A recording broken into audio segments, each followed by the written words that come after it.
stairs. Mikey's playing all the way back behind extraction. Crux gets to kill up top and falls back down.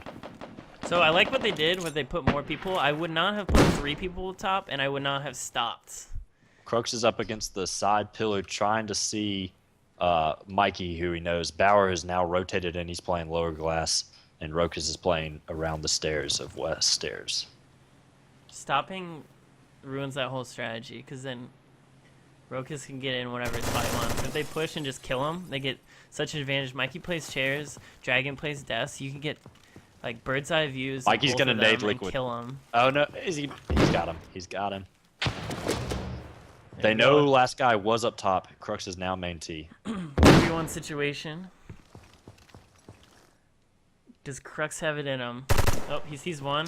It's a reflex shot. Shoots though. They know he's around main T somewhere. He's going all the way. He's gonna try to. I guess his best bet is try to grab flag and then fall back. Like not try to shoot anyone, just grab it and run so you can at least have options if they don't know where you are. Yep. See what he tries to do. There's actually no one really watching one half of this dark Mikey's waiting for someone to grab flag. Yep, he's peeking the wrong half because both people are watching this Ceph. He needs to, so if he peeks from the south side, there's actually less spots that see that south side. Everyone else, that's what he's gonna do. The natural spot to look is the north side. He's taking too long to grab the flag. They know he's got to grab it before he can do anything. Yep. So once he grabs it, they now know with 40 seconds left, they know where he is. Exactly he gets taken out by Mikey. GG's. GG, guys. That was a great game. Wow, Invaders won that. Okay, I guess a little recap. Dexterity started on defense and started off extremely strong, playing very passive. Clutch would spend a lot of his time picking random spots around spawn, getting picks because Invaders just kept sending people there. Everyone else played extremely passive. It worked out really well. They only gave up 1 round on defense, and it was the very last round. That ended up costing them, though, because... Yeah, that actually changed the entire match. If they didn't get that 1 round... Wow. Obviously, they would have lost because they were tied 8-8.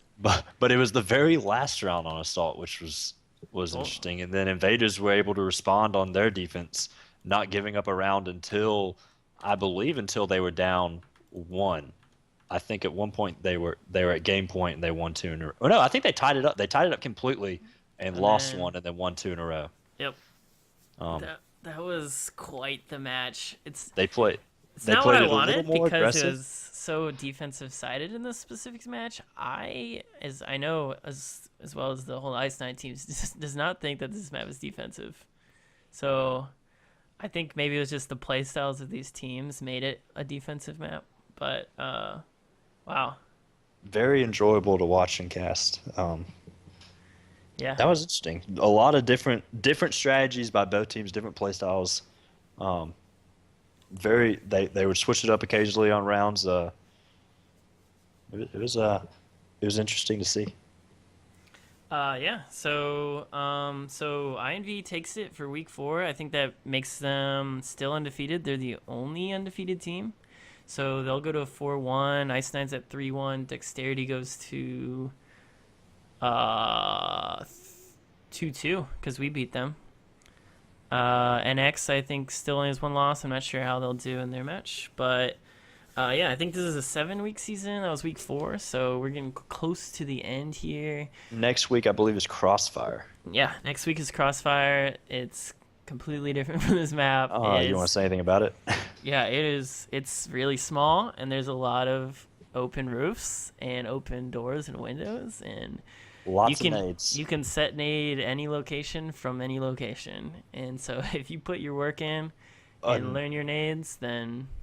Another assault-sided map because defense, even with just 4 people, you seem to run out of spots to go. Yep. So you're either covering the same thing as someone else or you're getting naded around bomb. Yep, on the defensive, or on the 5v5 version of that map, you used to, in order to have enough room to play on defense, you used to have to rush the assault. Like, you had to take the assault buildings away from them, which was really weird. On 4v4 it makes a little more sense, but like there's still at least one person who feels like he does nothing the entire round until someone else dies. Yeah, it's all about, like Crick said in the forums, he's like, Crossfire, where whoever dodges the most nades wins. I agree with that statement. I think It's decided in the first probably 30 to 45 seconds. I think that's But true. it's fun. But yeah, I personally still like the map. A lot of people do not like the map for the exact reason. But yes, so I want to thank everyone for watching. We had like our record high viewership, so that's awesome. If you like what you saw, go ahead and hit follow. I try doing these every week as long as my match is not at the same He time as said these that one. me, G, you, and Bama me own all of the casters. So thank you, Doogie. Yes, thank you. We really appreciate you guys watching. We enjoy doing this. As long as we have some extra time We try to give pass some it, insight, then some yeah. opinions that sometimes other casters might not. So that's why we enjoy doing this. Yep. Yeah, if you like it, go ahead and follow, and you'll be able to see more. Hopefully I can do some open. I still haven't done an open match, but I'd like I to. like to do that. I think Rokus usually streams open, so as long as he's not doing it, then I'll do it. Yeah, thanks for watching, and see you next week. See y'all.